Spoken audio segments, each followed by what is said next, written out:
अर्घ्यं परिकल्पयामि पादयोः पाद्यं परिकल्पयामि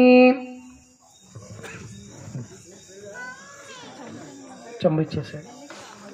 పాదయోః పాద్యం సమర్పయామి అమ్మవారి యొక్క పాదాలు కడుగుతున్నారు అందరూ కూడా ఎక్కడున్న వాళ్ళు అక్కడ నమస్కారం చేసుకుంటూ మీరు కూడా స్వయంగా మీ చేతులతో అమ్మవారి యొక్క కాళ్ళు కడుగుతున్నట్టుగా భావన చేసుకుంటున్నారు ఓం నమోస్త్వనంతాయ సహస్రమూర్తగే సహస్రపాద శిశిరోరుబాహవే సహస్రనామ్నే పురుషాయ శాశ్వతే సహస్రకోటి యుగధారిణే నమః నమోస్త్వనంతాయ సహస్రమూర్తగే సహస్రపాద శిశిరోరుబాహవే సహస్రనామ్నే పురుషాయ శాశ్వతే సహస్రకోటి యుగధారిణే నమః పాదయోః పాద్యం సమర్పయామి కాళ్ళు తీసినాని తీసి కింద జాగ్రత్తగా